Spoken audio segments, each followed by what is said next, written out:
We've had rain for the past few days, but here's the question: where do we stand on these water restrictions? Now we had rain for a few days, and are these restrictions still going to be being put in place or getting rid of?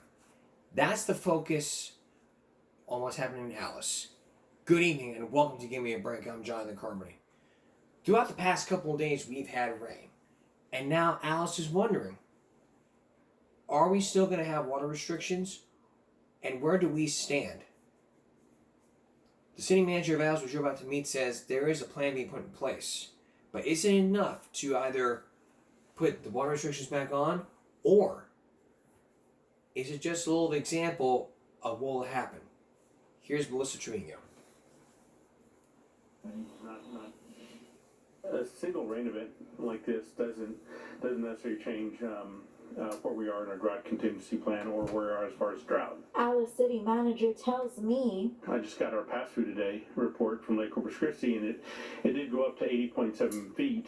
Yesterday went up from 79.8 to 80.2, so it does make a little impact, but still to get us out of stage 3, we need to be above 82 for at least 7 days. He says Alice currently gets its water from Lake Corpus Christi, and the impact must be felt there. But certainly the rain is nice to have. It helps the soil and helps everybody that needs to get irrigation going and things like that, but it doesn't change a whole lot as far as where we are in the drought. The rain did help Diana Montevais Gonzalez's plants. I love the rain, that it gave us a little bit of rain.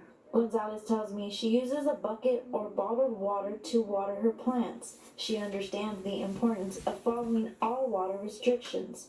However, when she goes around town, she sees the difference in lawns. I feel that maybe it would help us if they were equal with everybody and not have some yards look gorgeous green and some are dead because their laws are different for different people. Gonzalez says we all should be doing our part. Well, I hope it continues to rain, not only for us, but for the farmers and ranchers that need the rain. The city continues to work on the construction of the Brackish desalination plant. Esparza says the whole idea on the plant is to be drought resistant in the future. We're getting closer, so we're going to be sending sampling water to get tested here pretty quick, hopefully to TCEQ, and trying to get the approval to get that water into our system.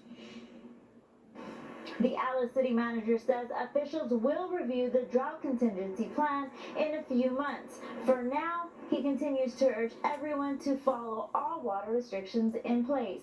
Covering your neighborhood news in Alice, I'm Melissa Trevino, KARS 6 News.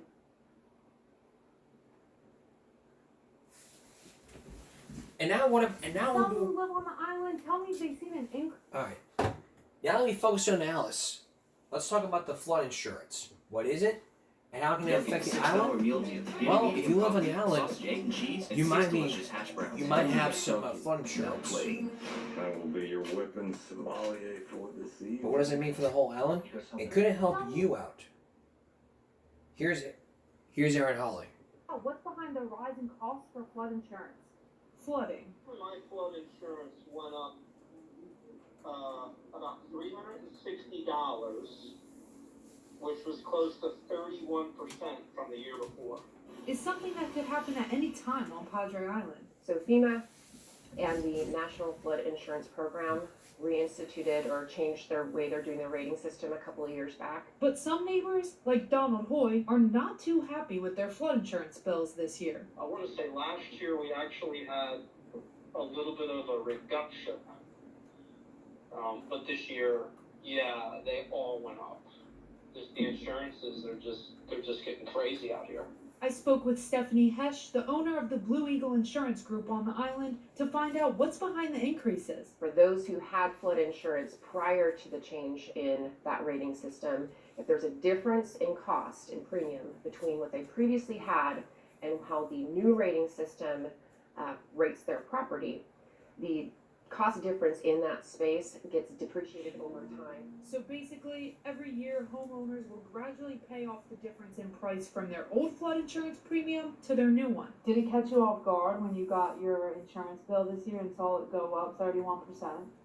Oh, it did. Well, not only that, but with all of the different insurances and property tax that went up. While Hesh says it's not common to see flood damage to homes on the island, it is mandatory for most neighbors to have flood insurance. I mean, not just as, you know, an insurance professional, but also as a homeowner, I would generally recommend getting that coverage. I mean, unless you have the ability where you can self-insure. Stephanie Hesh says the best way to check if your flood insurance premium has gone up and by how much is to ask your agent to go over the invoice breakdown. On Padre Island, I'm your neighborhood news reporter, Erin Holly, Chris 6 News. Don't just look at the health insurance plan and be like, oh, I'll be okay. Look at it. Talk to your agent. If you talk to your agent, maybe then he or she can really help you out and come up with a plan and say, look, here's where you're at right now, and here's the plan we're come up with. And listen very closely. And if you're planning on getting flood insurance, please make sure you do your homework on flood insurance. That way you will not be scammed when it comes to you. When it comes to you getting insurance. That could really mean you getting ripped off.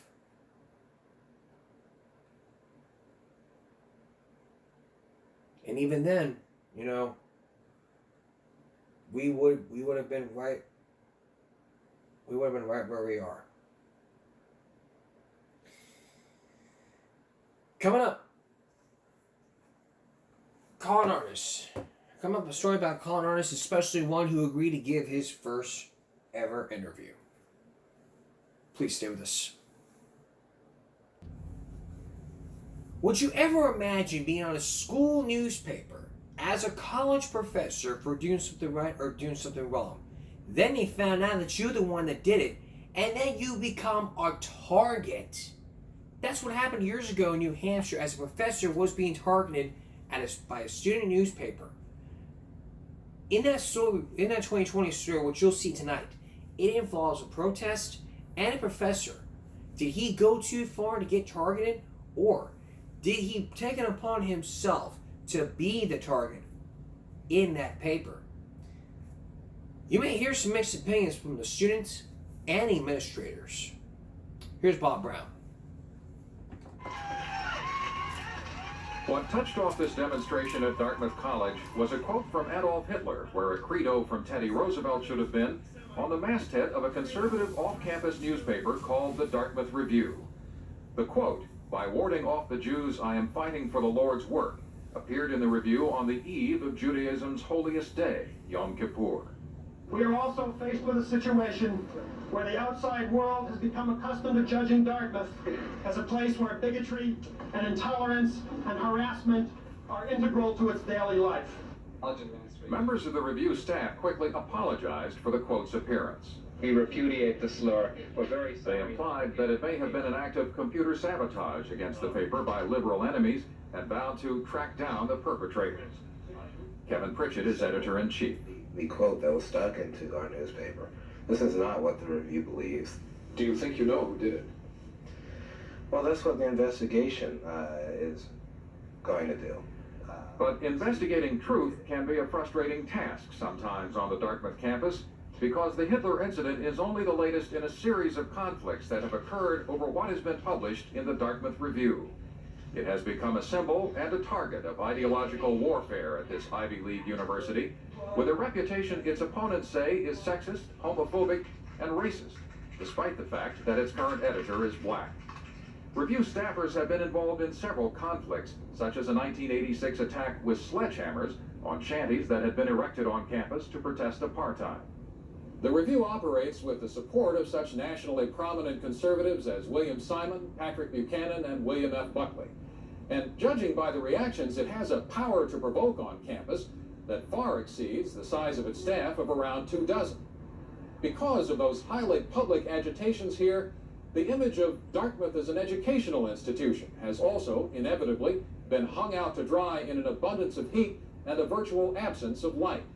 Each side has accused the other of behavior that is nothing short of despicable. Their tactics are terrorist, as I understand them. And that has nothing to do with what their opinions are, right or left. It has to do with they are unjustly infringing upon people's freedom and sense of well-being on this campus.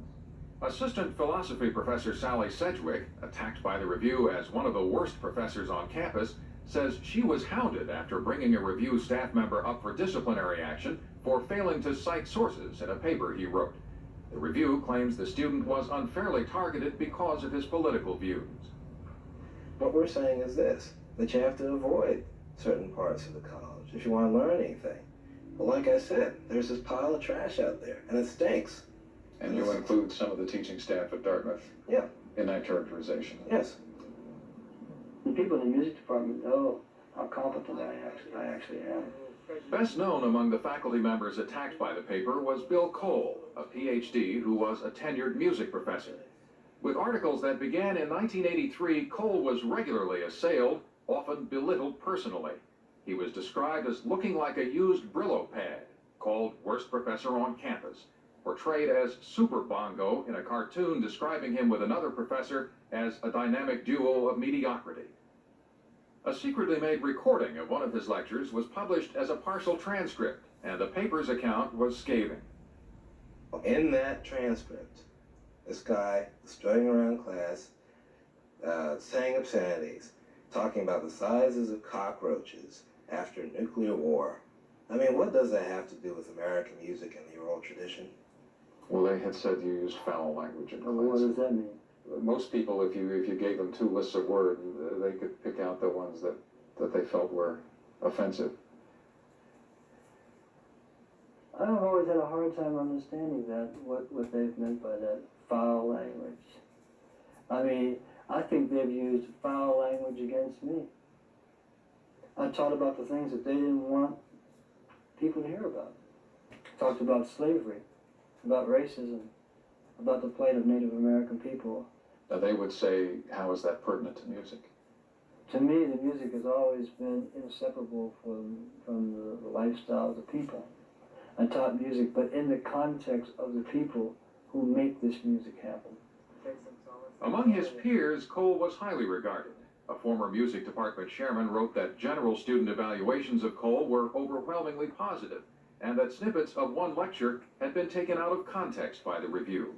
The thing is, I think he is emblematic of one of the main problems at Dartmouth. That if you seem oppressed, you can get a job for life at Dartmouth College. Hello, Dartmouth Review. The Dartmouth administration says that over the last 10 years, the review has received $750,000 from various national conservative organizations, including the Olin Foundation, which has contributed $295,000 to the paper's operations.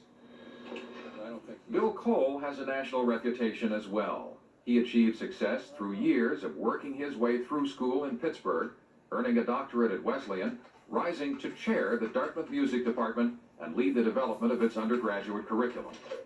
He is a recognized expert on jazz, having published detailed, well-reviewed books on John Coltrane and Miles Davis. Many of his Dartmouth colleagues have been appalled by the review's attacks. The review has tormented this man terribly. I really think Bill became a symbol for the review of what they were trying to destroy here. The conflict between the review and Dr. Cole reached its worst point in 1988, when, because he had previously filed a libel suit that was settled out of court, 4 review staff members went to his classroom to request a response to still another article attacking him. The reason why the 4 students went to visit Professor Cole was to give him a letter that said, look, you have equal space in the newspaper to respond to the article that we wrote last week. Now, we are all for free speech at Dartmouth Review. It turned into a confrontation. Professor Cole confronted these students. He yelled and screamed obscenities. You're saying that the students had absolutely nothing to do with the nature of that confrontation? That they were just being good boys, they walked over there, they did their job, and all of a sudden, this man went after them? Exactly. It was one of those things that I'll never forget. I don't think I'll ever forget that. You know. You'll never forget it, most pertinently for what reasons? Well, I was, 50 years old then. You know what I mean? I'm an experienced person. I'm an experienced teacher. I'm a full professor at the college, and I have to put up with these 4 little white boys running on me like that. You know, with their arrogance and their total disrespect.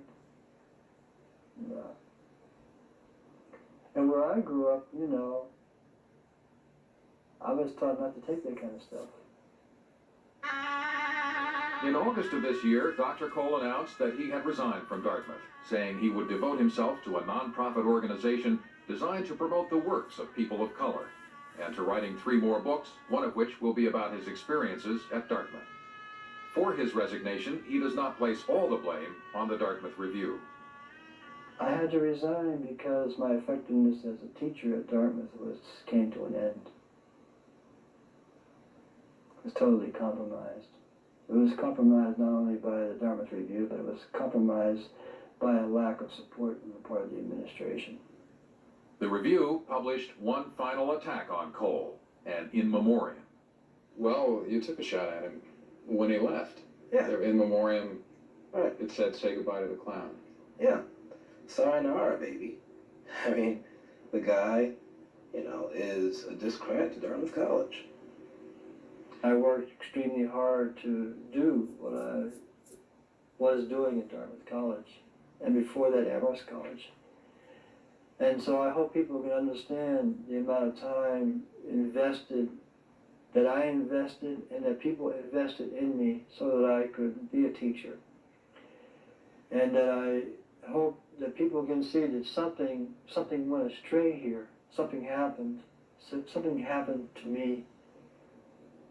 Bob, how can this be called a campus newspaper if it's not published on campus? Well, it is distributed free of charge to students on the Dartmouth campus. Oh, so they don't go out and buy it? No, but there is a subscription list, and in fact, Jeffrey Hart, who is a conservative columnist and a supporter of the National Review, and he's on the faculty at Dartmouth, says the paper is self-supporting, that a lot of the money that is funneled into it goes to the legal defense of some students involved. What a strange atmosphere to find at a place of higher learning where you'd expect tolerance and openness. I can't think of a worse place to operate in an atmosphere of confrontation than a university campus, where, if anything, people should be exploring other points of view and trying to understand the diversity involved. Wow. Thank you, Bob. Where do you draw the line for free speech? I mean, we talked about freedom of speech. Hold on. There we go. We talked about freedom of speech for years on Give Me a Break. And you want to put an article in the newspaper because you think you can do whatever you want. Not so fast. School is for learning, not for publishing whatever the hell you want on your local newspaper. Just because you say, oh, I'm on a school newspaper and I'm going to print out whatever the hell I want. That doesn't give you the right to do so. Maybe I need to bring Hip Hughes in after the break, and then he'll explain it to you. You know what? Actually, yeah, we've done this so many times. I think I need to bring him in. When we come back, Hip Hughes is going to explain to you the newspaper, right? And later on, a former con artist giving his first ever interview to Lee Thompson. Please say this. Welcome back. We finished watching a 2020 story all about racist things happening in a college article, which led me to taking a closer look into student censorship. Could it happen at college? Well, maybe it should. I mean, you may think you can compare an article in a newspaper because you think you're so cool. Well, think again. People can find that offensive. Really, really offensive. And remember the episode of Smallville where Chloe started printing out stories about meteorites, kryptonite and all? Principal Kwan got upset and suspended Chloe as the head of the Torch. So Lana took in to replace. But that raises the question all about student censorship. Should it happen in college? Yes, it should. Just because you used to be a newspaper printer at some high school or whatever, that doesn't mean you do the same shit over at college. There needs to be censorship. Let's take a look at the case of Hazelwood versus School District Kummeyer. And the students basically had written some articles. E, I got news for you. That's going to be limited. This is another Hall and Tinker. It's called Hazelwood versus Kohlmeyer, 1988. And the students basically had written some articles that were first shown to the principal.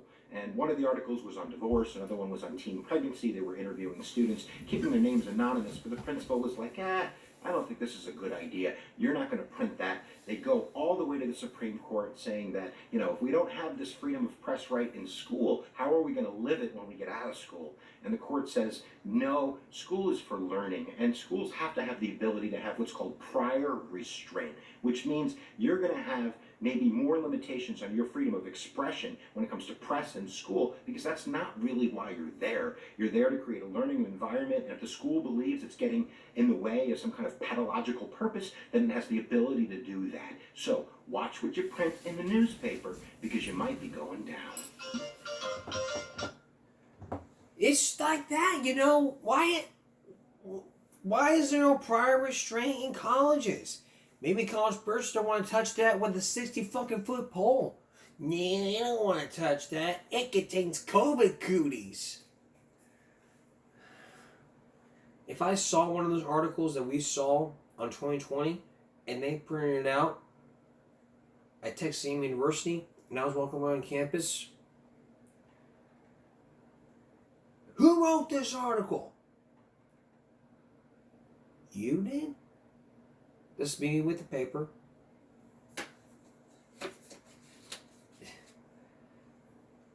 Slam it down. Pour a lot of fluid on it.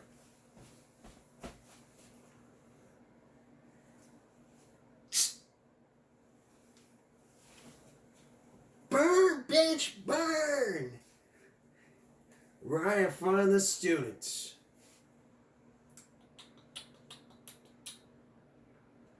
Walk out of here, flip them the bird and say, you need prior restraint. That's what the people need. And it's not just has to be just in high school. It needs to be in colleges. You may have the First Amendment on your side, the whole tinkerer thing, but prior restraint. You're there to create a learning environment, not just in school, in college. Y'all gonna be calling and say, well, college is about independence. Yes, college is about independence. I get that. But if you don't have prior restraint, you're probably gonna set a bad example, not just for high school, other students, other kids out there in the community, but for college kids in the near future. If you're gonna have a newsletter, you need to have prior restraint. Listen, college deans and professors out there, don't put yourself in a position like what this teacher did back in 2020. What these people did, what you saw in 2020. Don't you put themselves in that position. What is it I need to do? Prior restraint. If you don't know what it is, you're gonna have just rewatch here. Just rewatch what it means. Maybe more out of school, and the court says no, school is for learning, and schools have to have the ability to have what's called prior restraint, which means you're going to have maybe more limitations on your freedom of expression when it comes to press and school, because that's not really why you're there. You're there to create a learning environment, and if the school believes it's getting in the way of some kind of pedagogical purpose, then it has the ability to do that. So watch what you... There's more limitations. It shouldn't be just in school. It has to be in college. Yes, the First Amendment says you can say whatever the heck you want. There are there's limitations. Like, you can't scream fire in a crowded theater, otherwise people could be trampled, you'd be liable. Fighting words are illegal. If you tell rioters, beat that guy up, and they do, you're in trouble. It's clear and present danger. That's what it is. But what I'm saying to you is this: if you don't have prior restraint, get it. If you don't get it, you ain't gonna do it.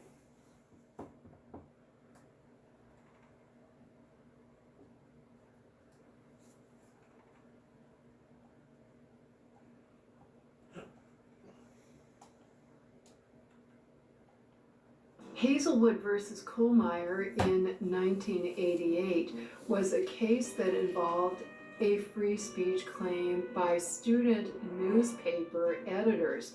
They complained about the fact that 2 pages of their school newspaper were deleted by the principal because one story had to do with student pregnancy, another story had to do with students whose parents were getting divorced.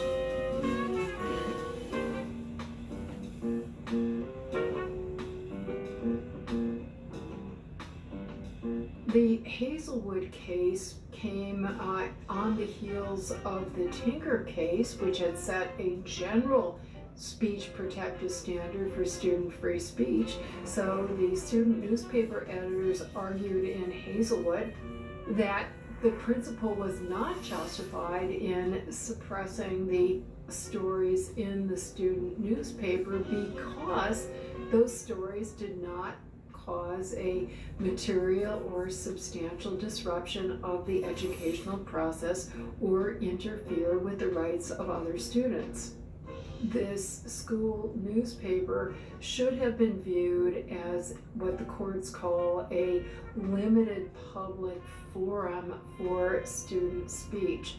As long as the speech is deemed relevant and of interest to students in the school, they should be able to express any viewpoint at all on any topic at all. The school argued the school had not, in fact, created a limited public forum in this circumstance for indiscriminate student expression. If you look at the overall factual context, that this was taking place in a heavily teacher-controlled and principal-controlled environment of a journalism course. That is reasonably viewed not as conveying the students' own ideas, but rather as speaking on behalf of the school. The outcome of the case was to reject the First Amendment arguments of the student newspaper editors and to create a new rule that was a complement to the Tinker rule. And basically the Hazelwood rule is that if certain expression, even if it involves students, if it is reasonably perceived as school-sponsored, endorsed. So let me read this to you. If expression is reasonably perceived to be school-sponsored or endorsed, then the school may restrict that expression as long as the restriction is reasonably designed to promote a legitimate pedagogical concern. That means what you're trying to do is to create a learning environment. That thing doesn't have to be in just high schools. It needs to be in colleges. So this right here, you cannot compare and contrast Tinker to this. This right here should be the same thing in those colleges. And look, there are college kids out there that are going to just be throwing the apples at me and saying, you know, I'm against college free speech and all. I'm not against free speech. What I'm against here is just college newspapers getting away with the fact that they can put out whatever they want to and have no restrictions. Wrong answer. You need restrictions. If you don't have restrictions, you know what's going to happen? You're setting bad examples. Bad examples for people that just want to sit there and be like, we don't care. We don't care what we print. We're college. We don't care what we print. Really? You don't care what you print? What if parents and community rallies want to come up front and saying, hey, you know, we want limitations? What are you going to do? Change the minds of the next board meeting? Scratch your heads, be all like, you know, like sweating all, with water in your face, going all, I don't know what to do. I'm so fucking scared. I didn't get to sleep last night. It's exactly right. If you don't come up with a plan, then all of a sudden, you're wiped out clean completely. So this right here should not just be in school, in college. This right here, you shouldn't be jumping over hoops.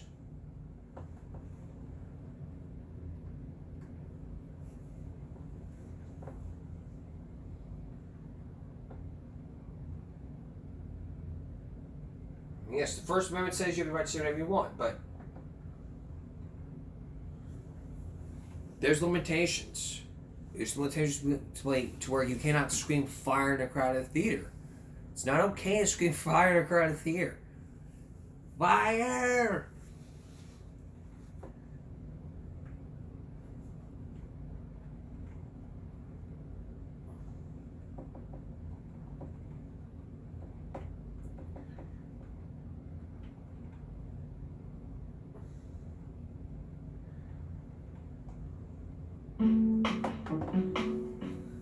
It's like saying fire in So a you have the crowded right to theater. say anything you want to on the air.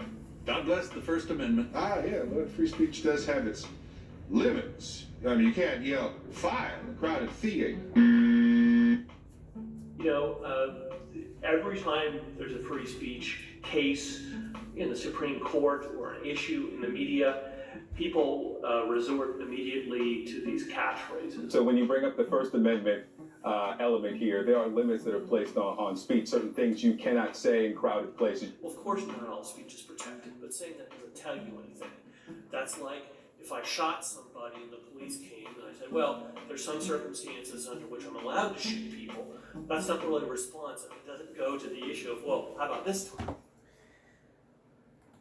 And what about flipping off the officer?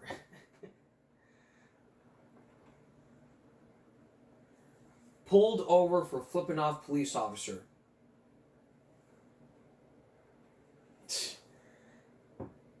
I think I think it's like, take a look at this.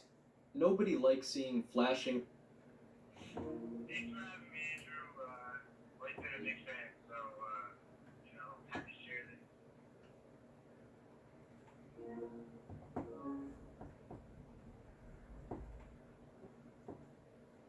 You try to look up pulled over for flipping off a police officer, a video would pop up. Like this one. What's up, buddy, and welcome back to today's video. No, it's just fine. Yeah. You like flipping off cops? I do. Okay. I on my ass. Something wrong with your finger? You know what? I'm gonna be quiet. You hit that like and subscribe, and I'll see you on the next one. Right on my ass. Something wrong with your finger? No, it's just fine. Yeah. You like flipping off cops? I do. Okay, you don't do that. Right? It's a First Amendment right, sir. First Amendment right, sir. Okay, protected by the... Okay, pull over.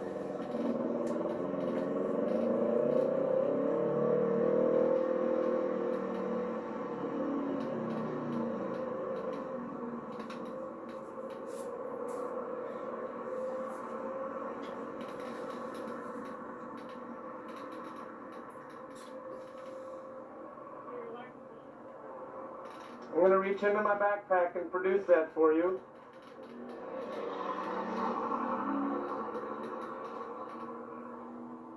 Can I ask why I'm being pulled over? That has been ruled by the Supreme Court as not a justifiable reason. I will take it to court. But you're detaining me illegally, sir. You're detaining me illegally. It has been ruled by the Supreme Court, James versus Knuffy. James versus Knuffy, sir. I'm free to go. You have a good day, sir. What was your name and badge number? 605 Porter. I'll be seeing you in court, Mr. Porter. Okay. So it's okay to flip somebody off. To flip off a cop. But it ain't okay to be flipping off somebody on TV. I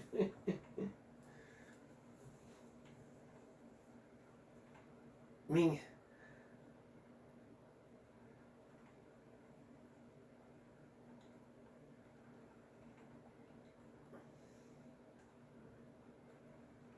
there was a video, years ago, there was a video which popped up to where this person flipped off an officer, and you know what happened? He got pulled over in a freaking tank. Tank right now. Just take a look at this. Keep your license. This was almost 10 years ago. 10 years ago, he flipped off. Someone flipped off of a cop. He pulls over, gets out his camera, and he's like, "Oh, I'm being pulled over by a tank." We'll play that clip when we come back. And later on, the former con artist giving the first ever interview. Please do this. Well, tonight we're talking about free speech after we focusing on a 2020 story that talked about why colleges don't use limitations when it comes to free speech, the same like they do in schools. But we're also talking about, now we brought up a new subject. We're talking about flipping off cops like we did in the very first season. It's not a second look, but it's a way to. This is not giving a second look. This is a way to make you express yourself when it comes to free speech. We've been focusing on free speech for years. It's like saying fire in a crowded theater or flipping off an officer. It's your First Amendment right. But some people call it improper hand gestures. In this video which you're about to see, which was released almost 10 years ago, this person flips off a cop. He gets pulled over in a tank. But he doesn't realize it wasn't a cop car. It was actually a tank. It was really a tank. Take a look. Gave me my wallet. This wasn't Florida. I'm really getting pulled over by a tank right now. Yes, sir.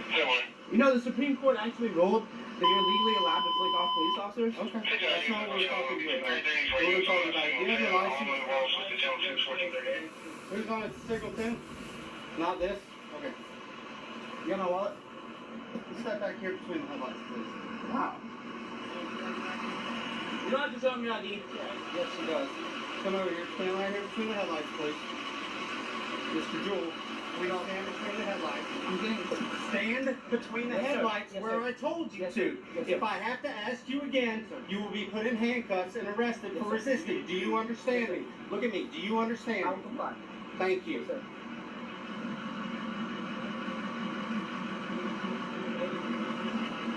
Now, Mr. Jewell, the reason that you're being stopped is for improper hand signal, which I don't know anything about a Supreme Court ruling that you can flick a cop off.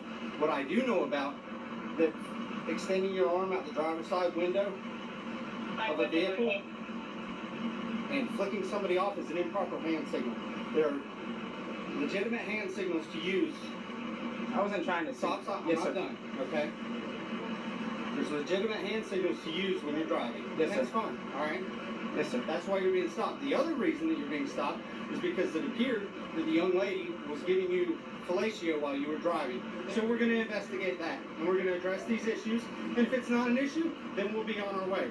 But that's what we're investigating. She was sleeping, and whenever we drove by, y'all have open air. One of the dudes who was in a car next to us said, "Oh, that girl's fucked up," because he saw her laying down. I will swear on God that she wasn't doing that, especially in such a high traffic area. Well, that's definitely what it appeared to be. So that's why you're being stopped. For me, today.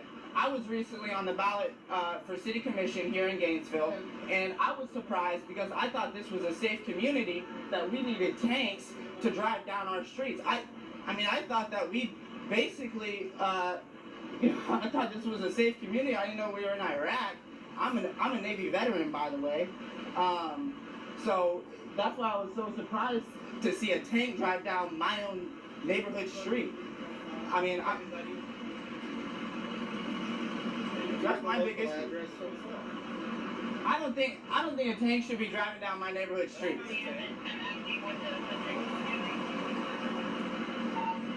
That's an armored vehicle. That's not a tank. You're telling me this isn't a tank? You were in the Navy? Yeah. And you think that's a tank? You tell me this something like this doesn't go to Iraq? Don't have your video. You think that's a tank? You're telling me that this right here is not a tank. He told me to do that. He told me to do that. It's called a what? Armored personnel carrier. I'm gonna tell you what. It's basically a tank. I don't mind you recording that, but you're not gonna point it at me because there are firearms. Okay. Firearms that are made at devices like that. Listen, so if you want to film all of us, I don't mind that. We'll set your camera up where you can film all of us. Yes, sir. All right. You want to sit right here? Face this way when we're all talking. Can I just point it at me? That's fine. Okay. You're not gonna point it at me, that's the signal. Okay. Yes, sir. Sergeant Davis with the Alaska County Sheriff's Office, so you know.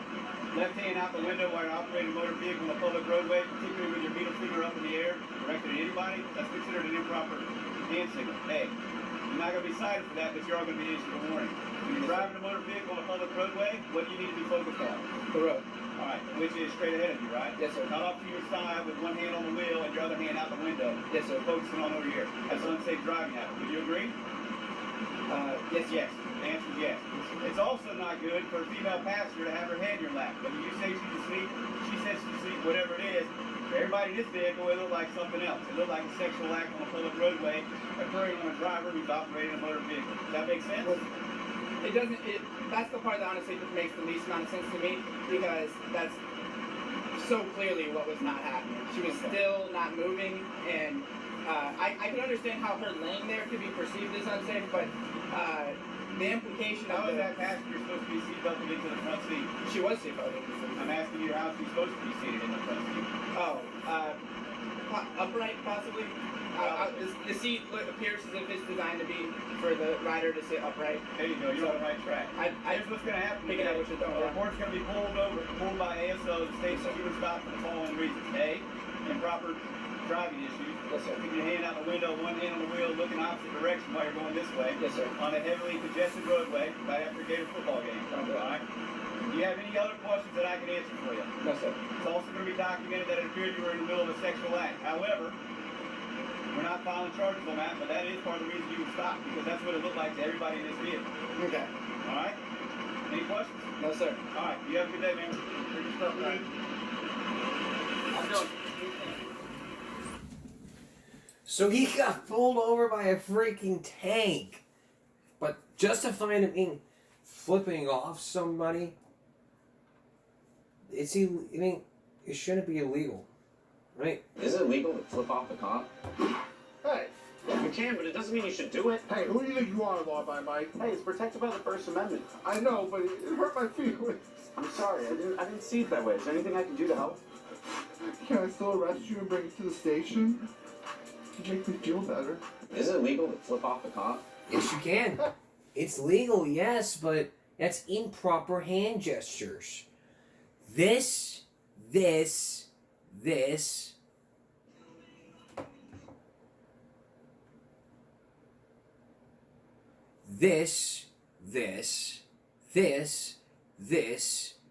That's proper hand gestures.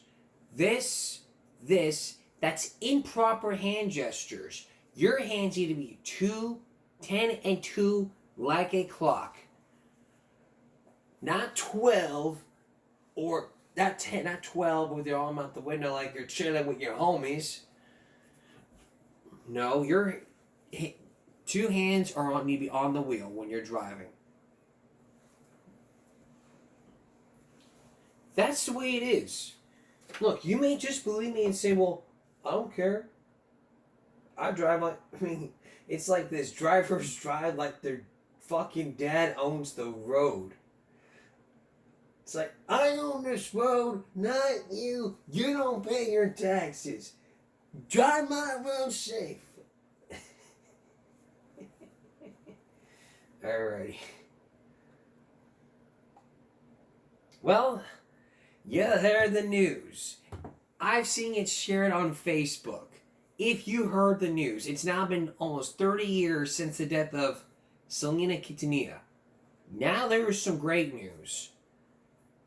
Yolanda Saldívar has just been denied parole. And I'm like looking at that article, I'm saying to myself, in my head, that bitch got what she deserves.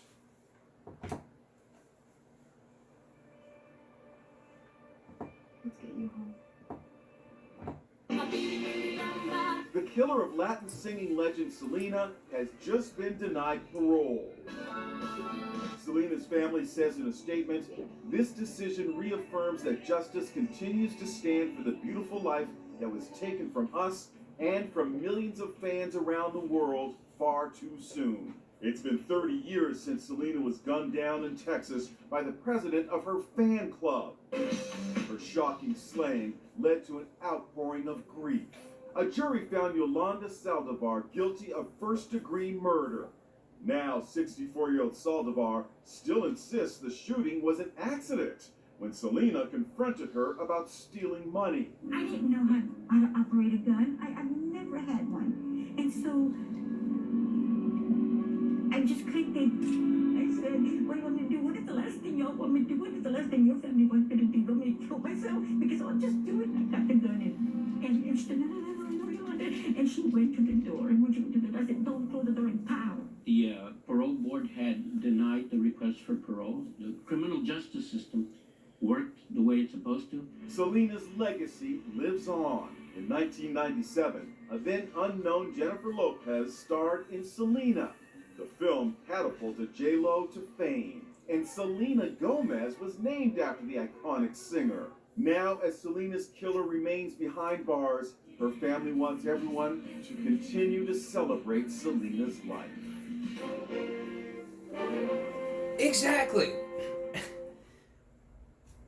She got what she deserves. I'm a musician. You want to shoot? No, I shouldn't say that. I should not say that. But as a musician, nobody should be killing musicians. Ever, ever, ever. We're going to take a break and come back with the first ever interview with a former con artist. Please stay with us. We'll be right back.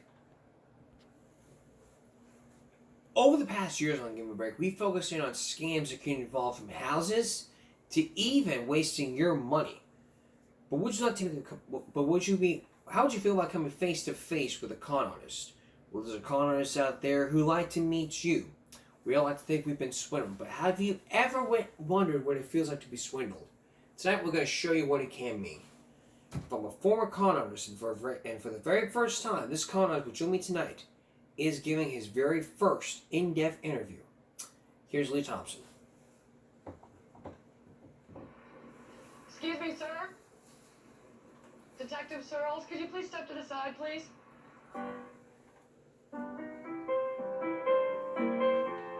From the safe distance of the silver screen, like in the movie The Sting, all of us have chuckled at the scam victim's misfortune. She picked him clean. He never missed it. We have also admired the confidence man's cunning. But when you leave Hollywood for Anywhere USA, the thieves become anything but funny. These con men are shrewd, devious, skillful. John Groh heads up the National Association of Bunco Investigators, a group of cops dedicated to catching confidence crime crooks. These guys are only limited by their imagination. Who are these people lurking on the periphery of society, waiting for the chance to bilk you out of your hard-earned money? I was the best. This former con artist was so good he got the FBI's attention. He's been convicted of fraud 3 times and was released from federal prison last year. Now he's changed his name to Brett Champion, and he says he's come clean. He claims he had a scam for just about everyone. Office supply scam, contest scam, advertising scams, advance fee loan scams. Most people watching this are going to say, I would never be so stupid as to fall for these things. And all of those people who are saying that better look back on their lives, because at one time or another, somewhere, somehow, they were conned. What is it about us, all of us, that makes us fall for this stuff? Because we're all dreamers, and we all want to get that something for nothing. And con men play on that fact that we all are dreamers. We deliver that dream to you, guaranteed. The most common incentive is money, but not always. Sometimes it's just the opportunity to be part of something big. Someone comes in and just totally takes over, takes control, and they're just left in a whirlwind. I've had so many describe they thought they were mesmerized. That when it's all over with, their head's spinning. Excuse me, sir. We decided with the help of the experts to try a classic swindle. Sandra Searles Bank Examiners Unit. It's been around for decades. It's called the Bank Examiner Scam. Searles Bank Examiners Unit, local police. You haven't done anything wrong. Don't be alarmed. She may look like a bank examiner, sound like a bank examiner, But that's really Dateline producer Sandra Searles.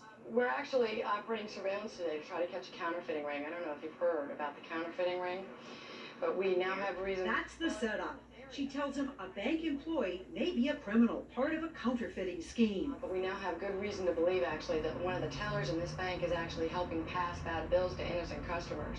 And now the sting. The woman he thinks is a cop says she needs his assistance. Well, we think we've got our crook in the bank, and we've actually have gathered a lot of evidence today and are almost close enough to make an arrest. What I'd like to ask you to do is give me a little help here. What we need to do is get just a couple of more bills back to the lab. So if you could withdraw 5 $20 bills, that's $100. Then we will immediately transfer electronically the money back to your account. So he goes into the bank, withdraws money from his company's account, and willingly hands over $100. There you go. Great. Count it out so I can see it. You got 5 20s there. Was everything normal inside? Yeah, everything's normal. Okay. But what happens when we tell this man she's not really a bank examiner? Have you ever heard of the bank examiner scam? Just as a scam here. This is what could have been a scam. This is Sandra Searles, who's a producer with NBC. Hi. My goodness. I'm sorry. You're tricking me. The psychology behind that is they want to be liked, they want to be noticed, and they want to help other people and be a hero. This is one of the most common kinds of motives that are tapped by the confidence windows. Dr. Monroe Friedman is one of the few psychologists who's studied and written about confidence crime. He says there is a science to the scammer strategy. They have a way of starting you at point one and just very gradually moving you step by step into a situation in which something that would have seemed ridiculous on the face of it suddenly seems somewhat palatable.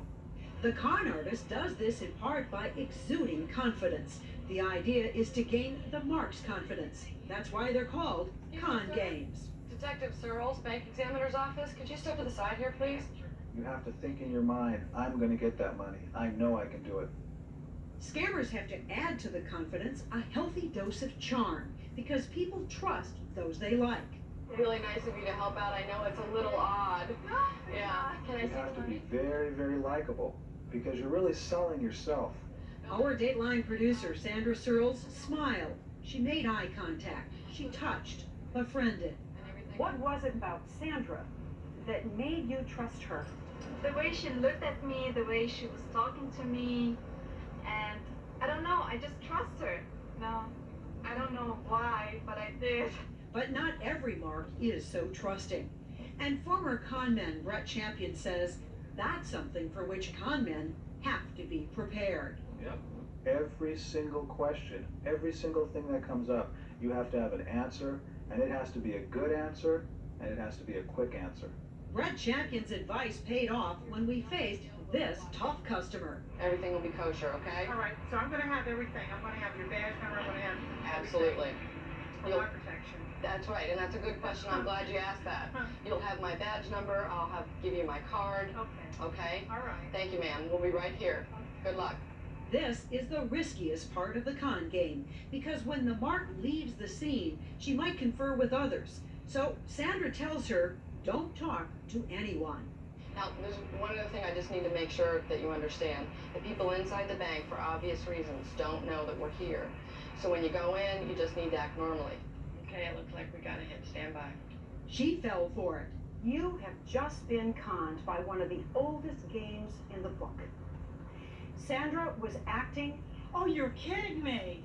I am truly amazed that I did this.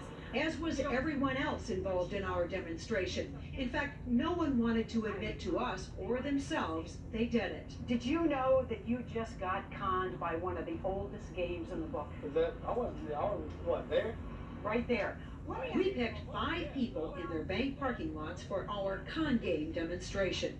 While we never actually took anyone's money, every person we pursued withdrew the $100 and eventually admitted they were ready to hand it over. Of course, you've been out $100 and she'd be out of town, right? Could we have asked for and gotten $1,000, $5,000? Who knows? But experts say rarely is someone able to pull themselves out of an ongoing scam. And too often, they cannot overcome their embarrassment enough to turn a con man in. And I believe if we all listen to that little voice inside us, we won't be taken advantage of. And that voice is common sense. But this self-proclaimed reformed confidence man also says no one is con-proof. If you do get taken, forget the self-blame. And what I'd like to do is tell all of those victims, you made a mistake, you're only human. But call the police, pick up the phone, get that person thrown in jail before they hurt somebody else. The National Association of Bunco Investigators says that since 1991, there have been nearly 200 reports of people being taken in by the so-called bank examiner scam. And the average loss was not $100, as in our little experiment, but nearly $11,000. And it's estimated that most incidents of this particular scam, up to 90% of them, go unreported. And it really does go unreported, but if you don't do your homework but if you really don't do your homework, you could be scammed. And that could lead you to be taken advantage of and not even realizing that you gotta do your goddamn homework. Look up some scams, and if you feel like you're being taken advantage of, use some common sense.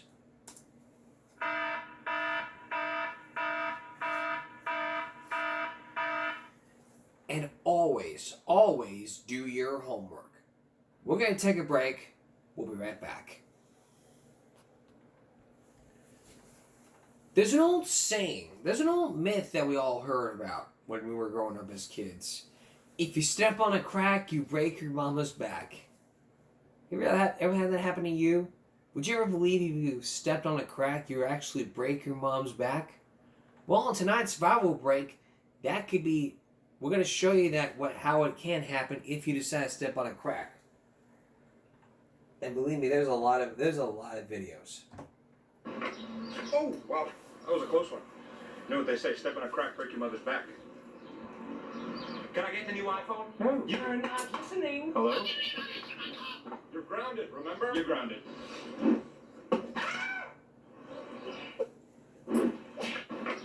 Oh, wow. That was a close one. You know what they say, step... What a nice day! Do not step there! Why? There's nothing there! If you step on a crack, you break your mother's back! You really think I believe that? Watch this! You're gonna regret that! No, I won't! I'll punch it too! What's going on? And stomp on it! Just make it stop! I'll even kick it! Please, no more! Nothing happened. Just wait. Hello? Did you step on a crack? I broke every bone in my... What a nice day. Do not step... If you don't stop... Do not step right there. Why? There's nothing there. If you step on a crack, you break your mother's back. You really think I believe in that? Watch this. You're gonna regret that. No, I won't. I'll punch it too. And stomp on it. I'll even kick it. No more, please. Nothing happened. Just wait. Hello? Your mom's in the hospital. She broke every bone in her body.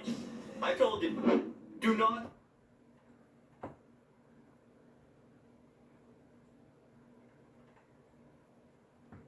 What's that? Don't step there! There's nothing there! If you step on a crack, you break your mother's back! Good thing I didn't step there! Whoops! I'm having a good day! You stepped on it! I didn't mean to! My bad! I gotta see if my mom's okay! Watch out for those cracks! I'm coming to save you, Mom! What's going on?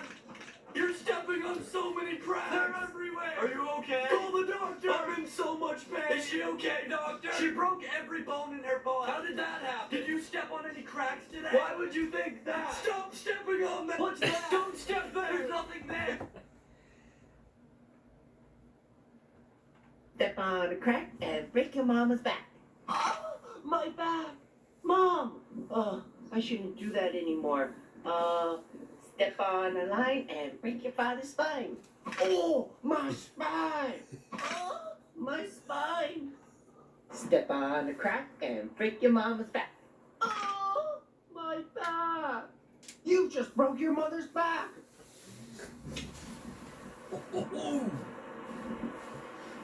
Step on a brick and break your uncle's dick.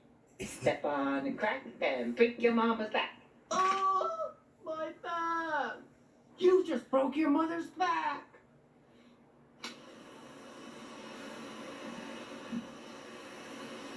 Step on a block and break your father's car. Step on a line and break your father's spine. Oh, my spine! You just broke your father's spine!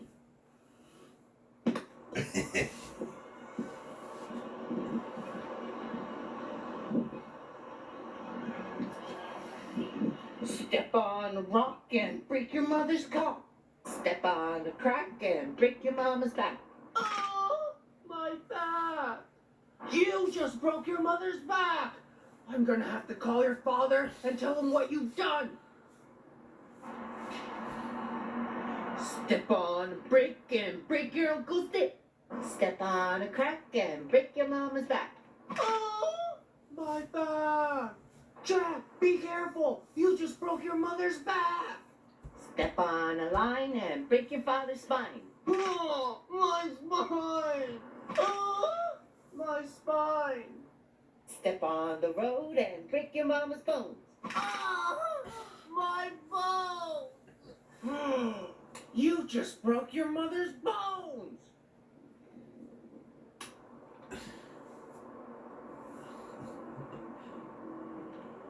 Step on a brick and break your uncle's dick. Step on a crack and break your mama's back. My back! You just broke your mother's back!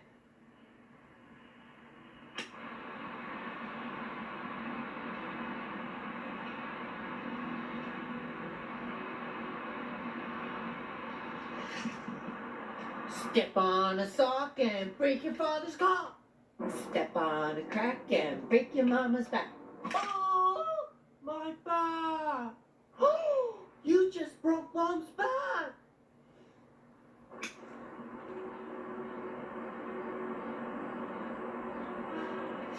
Step on some stones and break your sister's bones.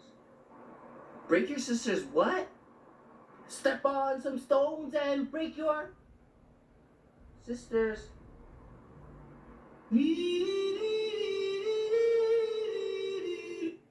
Step on a stone and break your mama's bones. Ah! My bones! You just broke Mom's bones!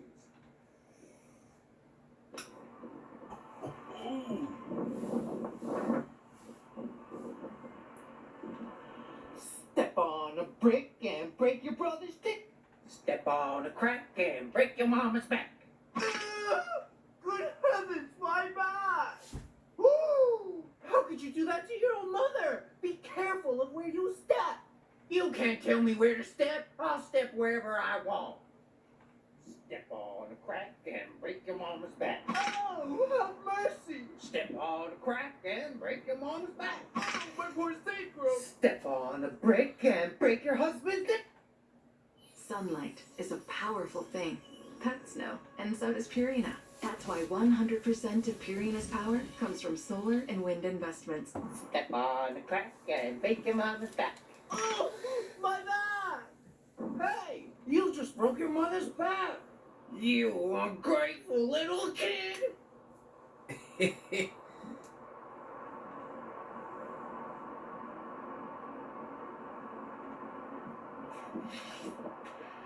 Step on a block and break your father's car.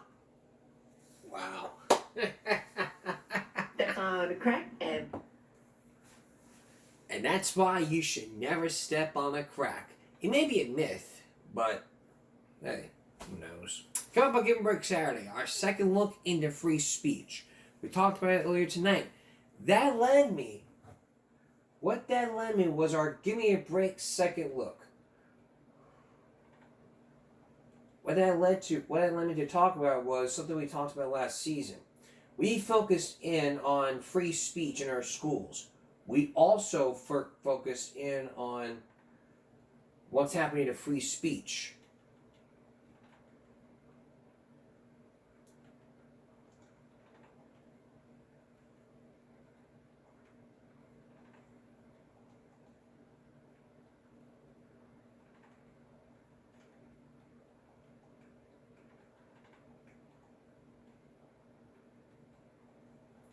So we focused in on free speech in our schools. We focused in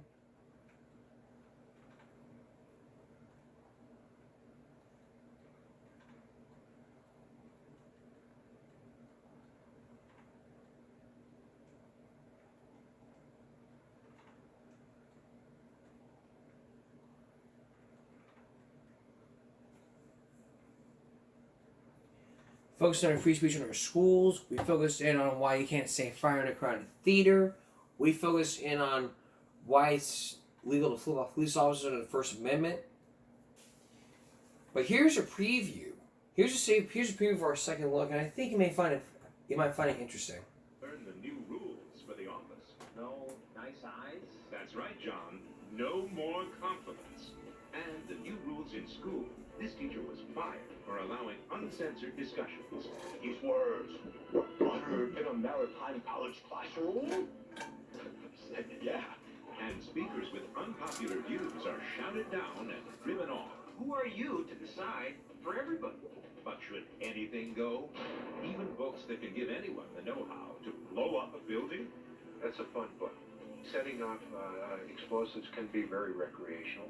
This is your chance to find out how you really feel about your right to speak your mind. You can't say that. What's happening to free speech with John Stossel? That's on Saturday as we look into free speech. Also, go look at some let's take a look at that Hip Hughes video all about our local schools. Free speech Saturday. Give me a break. Second look. That's tomorrow. That's all for this edition of Give Me a Break Friday going into Saturday. We'll see you again for Give Me a Break Saturday night, as I go to Robstown for my new gig. For all of us here at YouTube and Give Me a Break, I urge you all to use these kind words. Stop bullying, speak up. Concentration, not strength. No jaywalking. And as always, as Jerry Springer always says, take care of yourself and each other. Good night.